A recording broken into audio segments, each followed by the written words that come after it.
card. So, starting off on the 10 test book, we're looking at 20. Out of curiosity, this one I'm curious, how do you do this problem? Are you trying to get rid of the denominators? Are you just punching it into a calculator? Are you working with the fractions, or are you converting it into decimals? How do you attack this problem?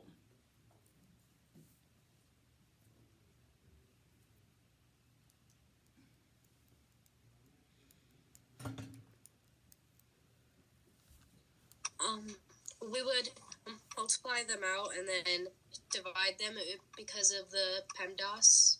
Okay, that works. You could multiply them out and then do the reciprocal flip. You could multiply them out and then multiply top and bottom by the same number until you cancel the extra denominators. If you are using the calculator, the one tip that I would get or give to you is to be very parenthesis happy. To make sure that you are saying these two things are the top of the big fraction and these two things are the bottom of the big fraction.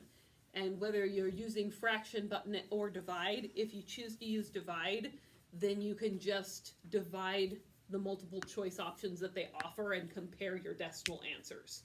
And so if you are not comfortable with fractions in a calculator but you want to use the calculator, you can always just turn both your answer and the multiple choice answers into decimals. And so that's one way to deal with that if you are feeling intimidated. So we are going to go through the problem 10, continue the math test. We will take 5 minutes to work and then take as much time as we need to explain solutions.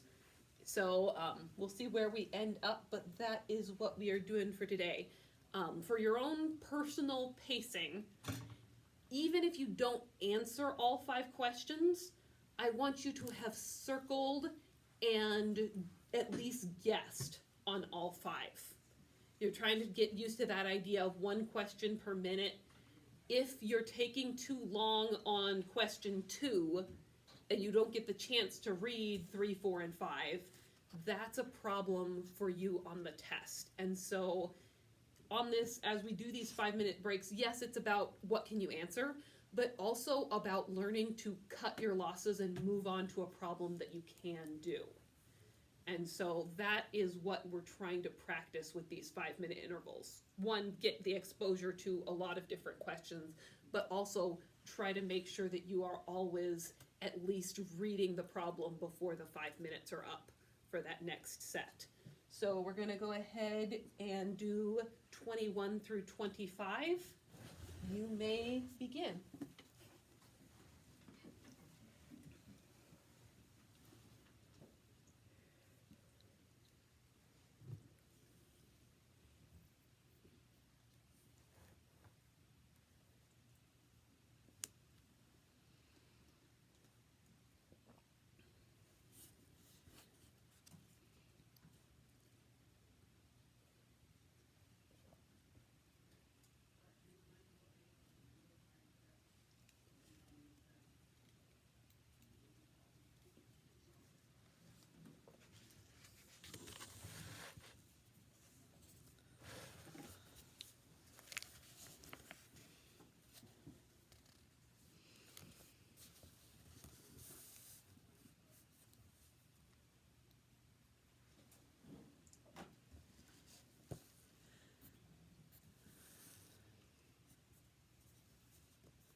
little bit less than 1 minute remaining.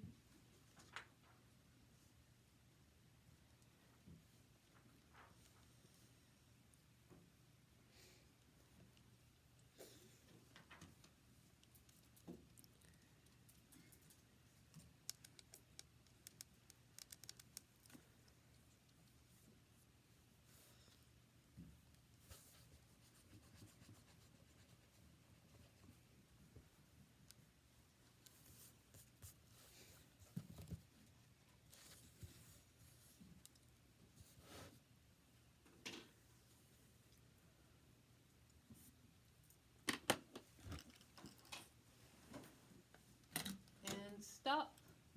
All right. So, one, how did that feel? We're at the middle of the test, and so if you can hit that pace of one question each minute, that's a really good stride. So, sorry, I should have put out the answer key earlier. We're in mathematics test, starting with question 21. It would be B as in boy, G as in girl, C as in cat, F as in flag, and E as in elephant. Questions? Don't feel... I did 21. 21? Okay. So 21, it's given to you in kind of a weird way, but the first question is, did you understand what it was asking you to do? It was asking you to multiply the product of A and B. A is 3y to the 4th minus z squared. Making sure I copied that right. So we're doing the product of this A times B, which was negative 5y to the 3rd. And so if you can get to this step of that's what it's asking for when it asks for the product, from here it's a distributive problem. We are taking this entire thing and multiplying it by the first term and the second term. Numbers go with numbers, that's where you get negative 15.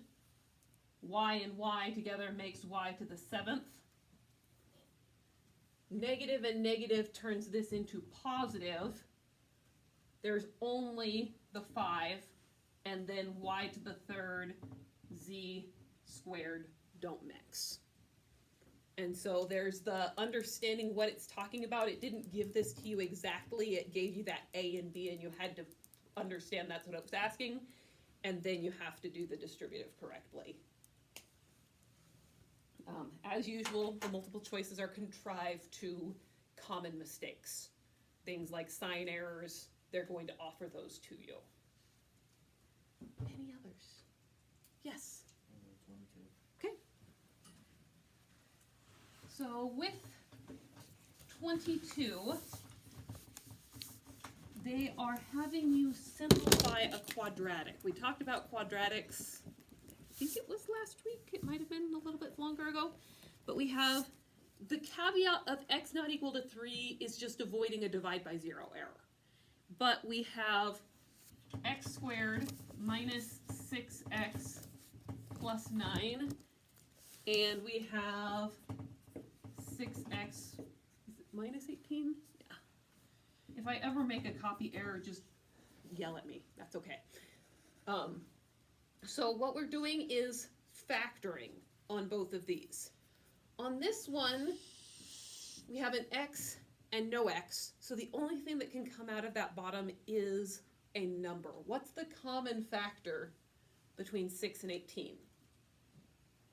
6. So we can pull that 6 out, and we have x and minus 3 left. So again, with these, because we're talking about simplifying, it's a little bit contrived. Something has to cancel. And so it's also going to have an x minus 3 up here at the top. But in reality, we're looking at factors of 9 that add up to -6. So what times itself adds up to -6 is -3 and -3. -3 times -3 makes +9. -3 plus -3 makes the -6. And so this becomes x minus 3, x minus 3, and then 6 times x minus 3. Here, anything divided by itself, including expressions, equal 1. And so this makes a big fat 1, cancels, disappears. All that we're left with is that x plus 3 and 6. So that's what's going on with that one. You look confused. Did I go too fast? I know you said plus 3. Is it? I thought it was minus. X minus 3? Yeah. I probably misspoke. Okay, so other than me tripping over words, anything else I've lost you on? Okay. We can do all of them if you want to. I do not mind at all, so just let me know. 24 has the similar triangle thing going on. I don't remember talking about that specifically in geometry, so do you understand where that one was coming from? You actually don't even have to do similar triangles. You can just ignore that the big triangle is getting subdivided. You have a right triangle. If this is 55, then what's left over for the other angle? And so technically you can use similar triangles, but you can also just eliminate extra information on that one. 25, as a side note, if you're weird like me, do not get hung up on wanting to argue with the problem. Occasionally my brain will get snagged and it will start arguing that if you're only getting 35 gallons or 35 square feet of coverage from a gallon of paint, you're using the wrong paint.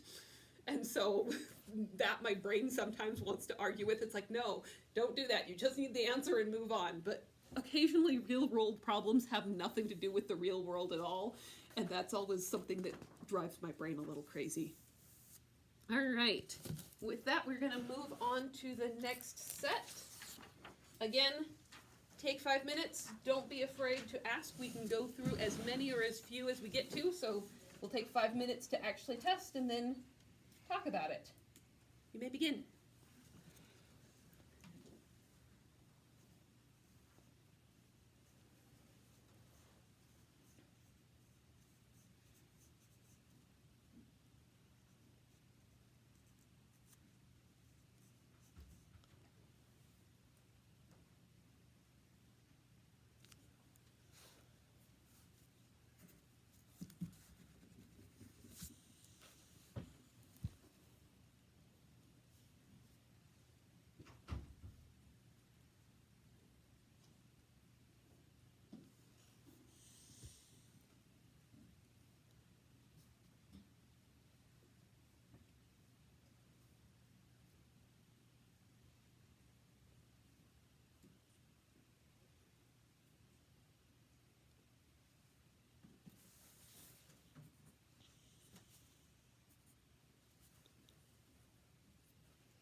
one more minute.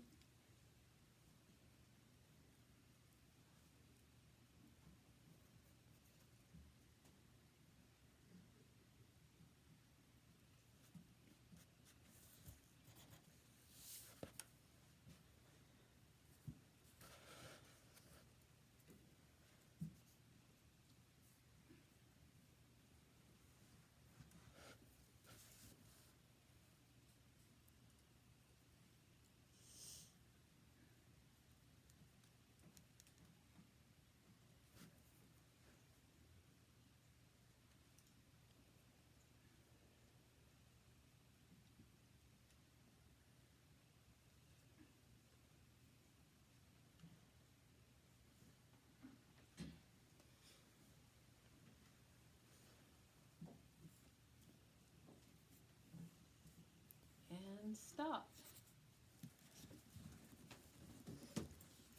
Goes fast, fly fast, doesn't it? That is the feeling of the entire math test. I'm curious with the new timing and the question things. It's going to be slightly different, but it'll be about the same. So, for 26,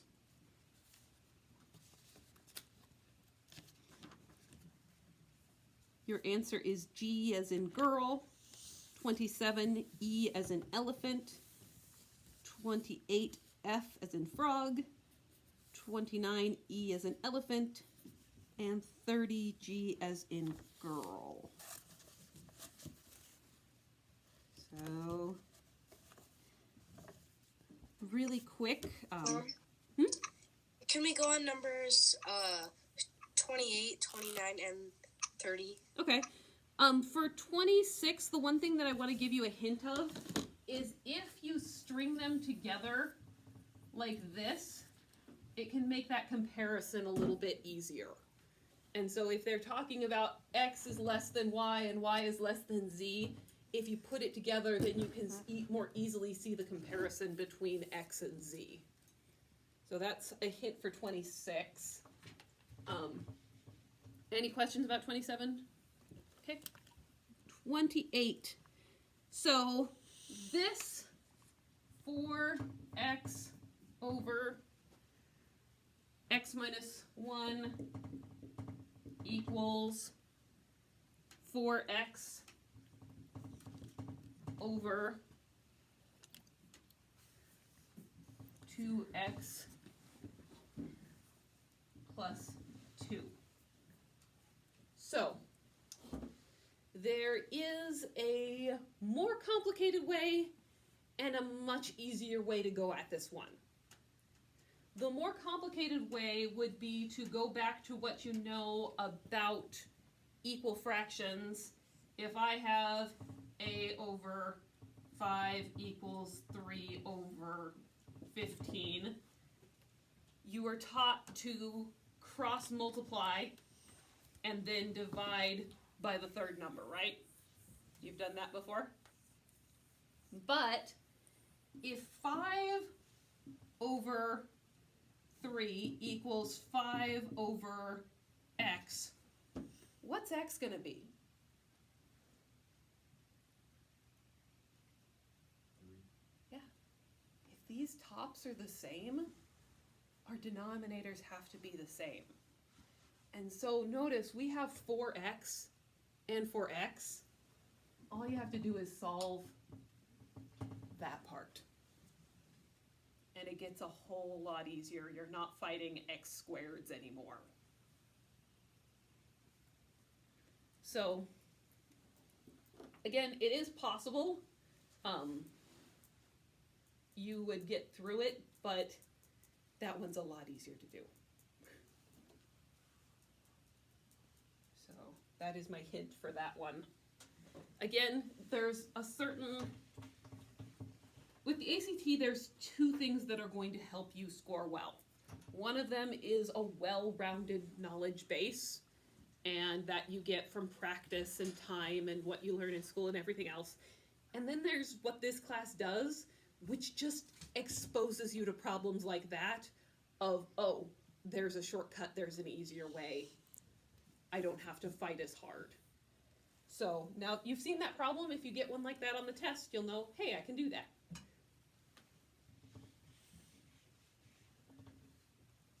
All right, 28.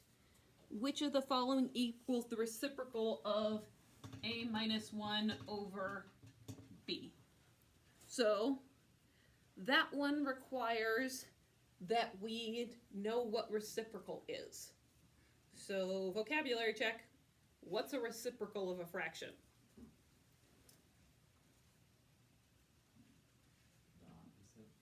You flip it upside down. And so all of this goes to the bottom of the fraction. We have a minus 1. This goes to the top of the fraction. B goes on top.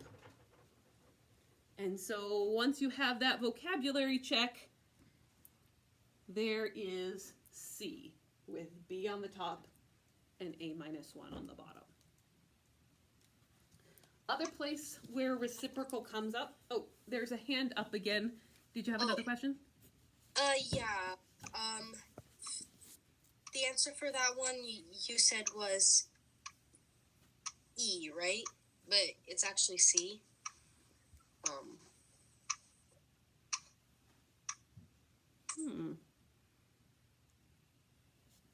Which of the following? Yeah. Is it misprinted in the back of the book? It might be. So that was 29. 29 is E. That is absolutely a misprint. So if you got C on that one, you were correct. So that is good to double check on. I will write that in the back. Mistakes are made. Good to double check. Thank you.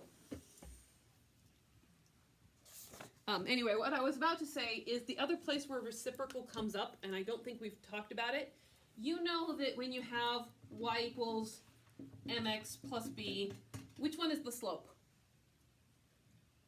Here. And so if I have y equals 3/4 x minus 2, our slope is 3/4. If it asks you about a parallel line, what is the slope of our parallel line? 3/4, the same, because it's going to be moving the same way. They never cross each other. But if you need the perpendicular or the right angle, there are two things that change. One of them is reciprocal, which is what triggered it. We will look at the flip of the fraction. So we had 3/4, now we have 4/3. But the other one is that it also changes sign. And so if you ever run into something with perpendicular on the test in regards to slope, you're going to have the reciprocal, flipped fraction, and the opposite sign. So that one's a mini lesson. And then lastly, 30. So we've got a geometry problem again. We've got this kind of zigzag of lines. So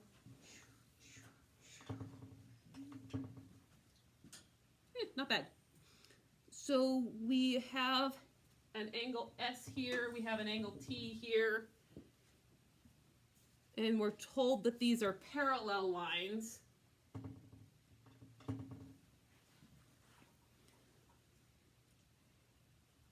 And they're bisected X, Y, and ZW are bisected by line AB. So we know that these lengths are the same and these lengths are the same. Sorry, I'm just working with what we've got here.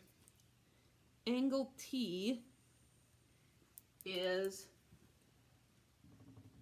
45, and they want to know what angle S is.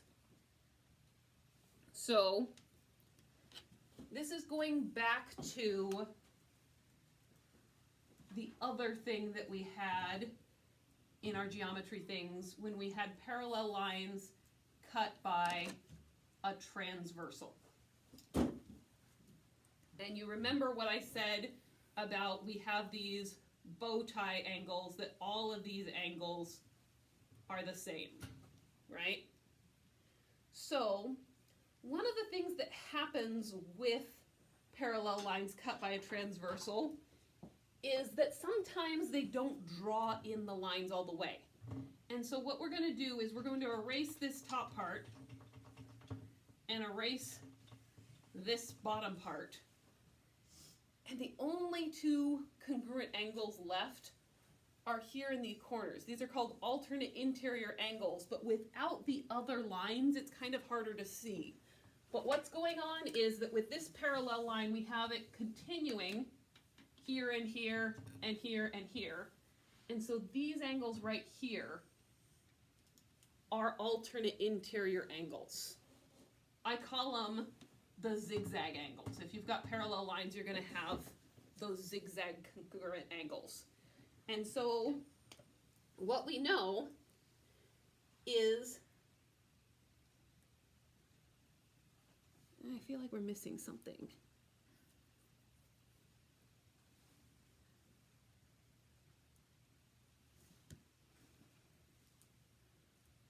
Parallel lines. Ah, there it is. If the lengths of XY, YZ, and ZW are the same. So XY, YZ, and ZW means that these pieces are also going to all be the same because they're getting cut into equal terms, they're bisected, and because this is the same and this is the same, I marked it as 2 and 2 with the bisects, but in reality, these are the same here, here, here, here, and here. So that was the final piece of the puzzle that I didn't read well enough. So, with this isosceles, these two are also the same. Then the angles across from them are also the same. So if this was 45, guess what? So is this. 45, 45 leaves 90 left over for that corner, which is the same up here. This is going to be 45 because they're vertical. This is also 45. And so that one, on the tougher side of the geometry ones, there's a lot of moving pieces in that one. Again, ideally, you'll have built up some time on previous questions, so you can take a little bit longer on that one. If you are at question 30 and you look at the clock and it's like you are exactly halfway through this test, this is one that you should take a guess on and move on to a different one and come back to it if you've got the time. There's the eraser. But that one, yes, takes a little bit more, and I would definitely be drawing on the book itself. This back and forth makes it kind of difficult, which is part of the reason I don't love the electronic test. All right, so same thing, 5 minutes, 5 questions, go 31 through 35, you may begin.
and stop. So on the flip side of the time pressure thing, what I'm really appreciating is how well you guys are not looking at the clock. The good news is when you are in the test, they don't have a clock counting down like this. They'll give you, I believe it's a 10-minute warning, and that's about it, but it might be 2. I'd have to go back and read the directions. It's been a long time since I did it. But this is what you do. So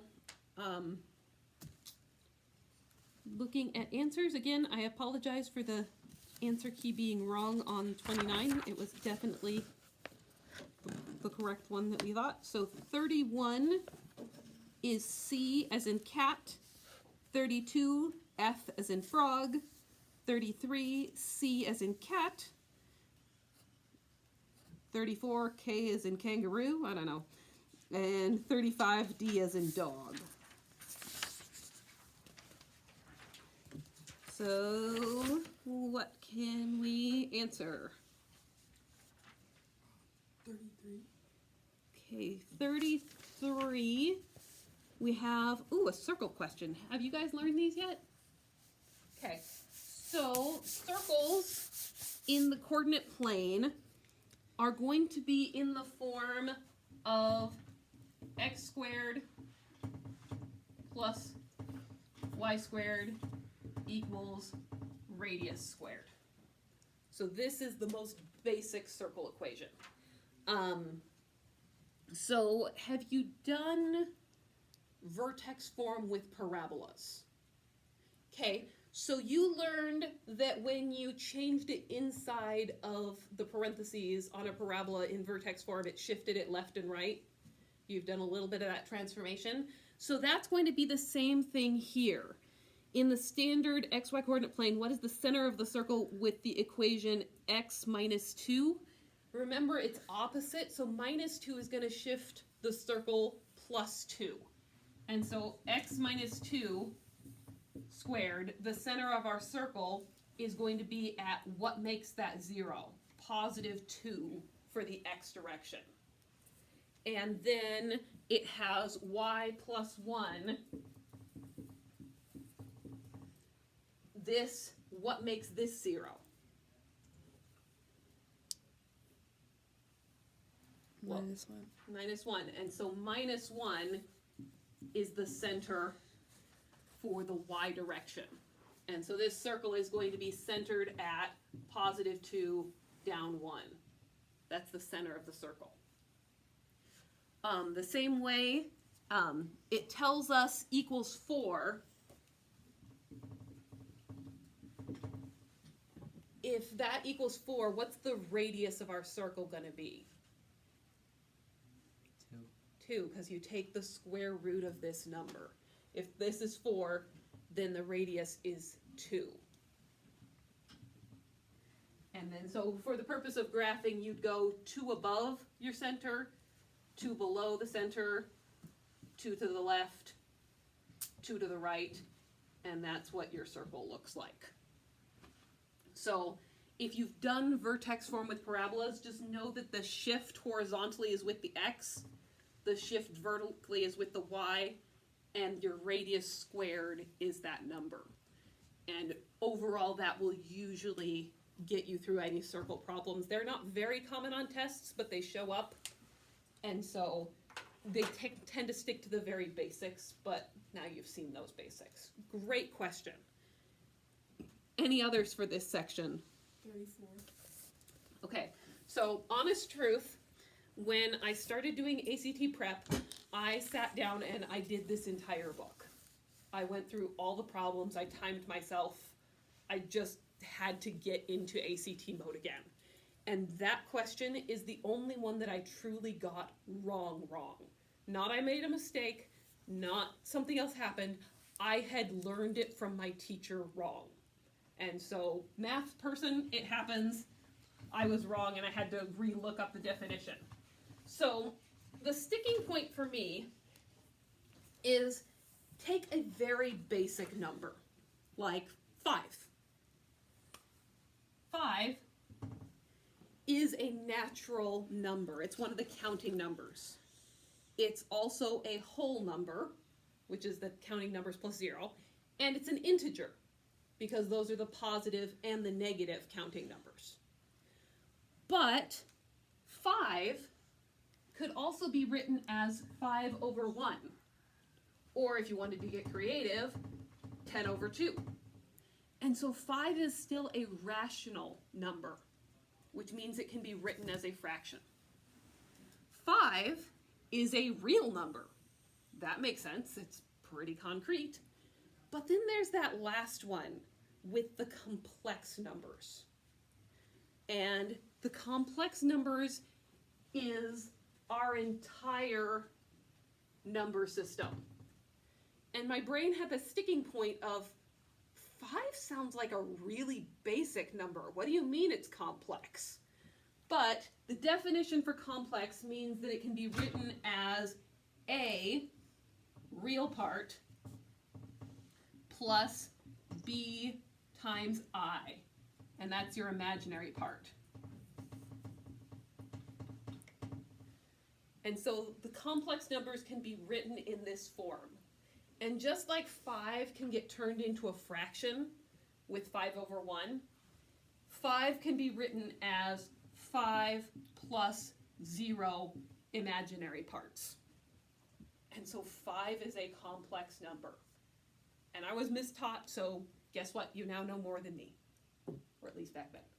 So if you pick any natural numbers, they're going to add together to another natural number. So if we had picked 2 and 3 and they added up to 5, 5 is going to be an integer, 5 is going to be a real number, 5 is going to be a rational number, and 5 is a complex number, even though it feels like it's really, really basic. And that complex one is the one that tripped me up on that question.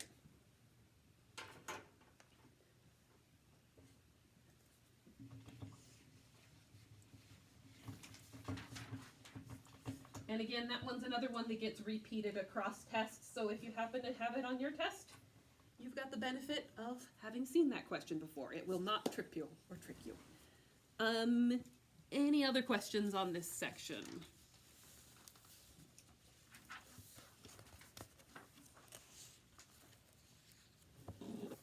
$35 was just reading some data stuff. All right. Can we do number 32? Yes, absolutely.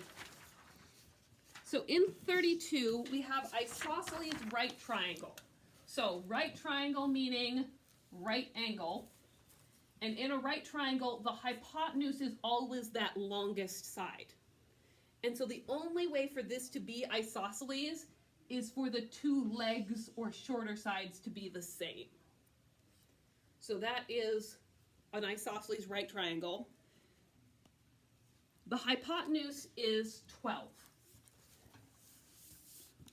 And what is the length of one of the sides?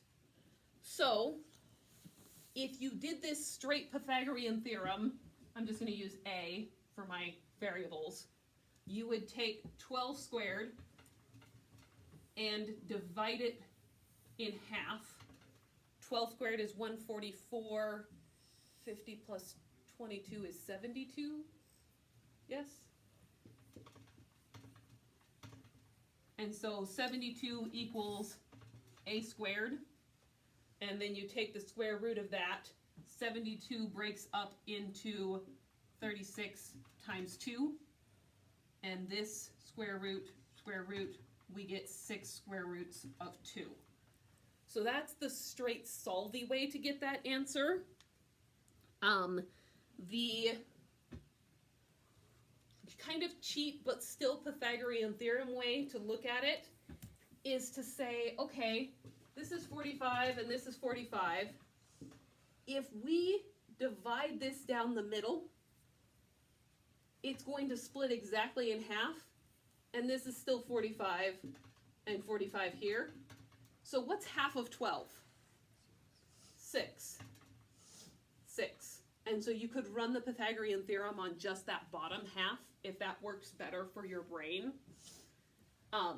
Though tool that they want you to use is called the relation of special right triangles with a 45, 45, 90.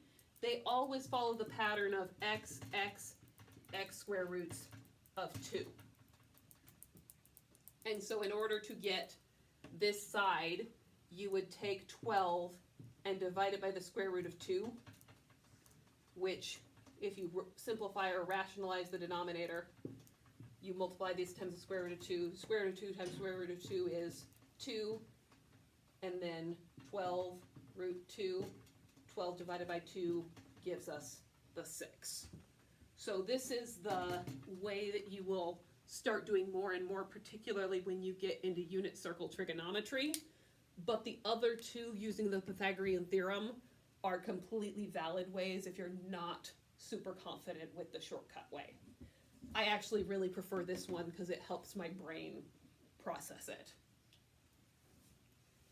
All right. Any other questions? Those were excellent. We are getting low on time, but that was really good so far. So we will do one more set of 5 and explain and then go on break. You may begin.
Sorry, you've got about a half minute left.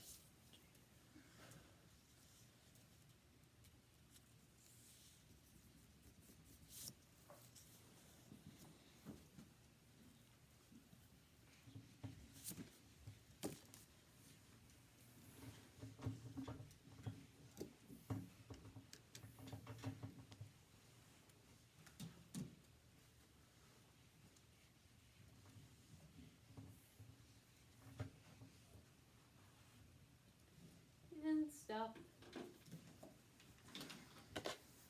All right. There Amber Alert going on? No, that's my, I'm an iPad. Oh, okay. Do you need to eat No, anything? I'm fine. All right. So we were starting with 36. 36 is H as in horse. 37 B as in boy. 38 J as in jump. 39 A as in apple. And 40 K as in kangaroo. Lots of A ones there. So what can I help you with? Can we do 38? So 38 is kind of a tricky one. I'm not sure if I would just start picking numbers and trialing them, or I would try and solve. I'm not sure which one is faster, and so either method is valid. So if you were to just pick a number, if you start with F and you plug in -2, -2 times -2 is going to be +4, plus 12 is 16, and you're comparing that to -2 minus -2 more.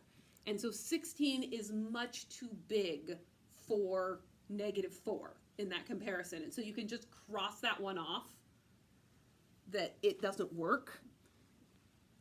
And then you could run that test on all of them. The other thing you can do is just straight solve. So if you have 4x minus 2, and that is greater than or equal to 2x minus 3. So if you're solving inequalities, one of the things that I highly, highly encourage you to do is avoid negative equation or negative coefficients, because then you have to worry about the multiply, divide by a negative, switch the sign, and the chances of making an error goes way up. And so when I look at this, I see 4x and 2x. 4x is the big one. We're going to move the little guy. And I subtract 2x. And if I'm subtracting 2x and getting my x's over here, I need to move this. So I'm going to say plus 2 plus 2, and I get 2x is greater than or equal to -1. X is greater than or equal to -1/2. Clearly not my 2. That one's out. And so it depends on your confidence level of solving which method you would choose to solve it by. Is there anything else I could answer with that? Do you want me to keep going? You don't want me to hand wavy. Okay.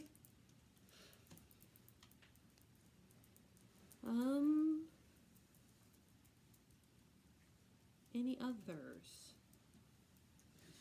36. 36? Okay, so here we're dealing with, we're gonna finish one more and then we're dealing with the areas of circles. And so you have to know that the area is going to be pi times the radius squared. And they're leaving it in terms of pi, so really we're just interested in this radius squared part, and then there's just going to be a pi at the end of it. And so what you're doing is we're talking about how much of the larger circle will remain, or the donut. So that's big circle minus small circle. The big circle, what is the radius of the big circle? Because they tell us the little circle is radius of 2, and then the length there is 6. And so what you're doing is taking big radius squared, or 6 squared, minus little radius squared, 2 squared. And you end up with 36 minus 4 is 32, and then the pi hangs out. All right, go ahead and enjoy your break.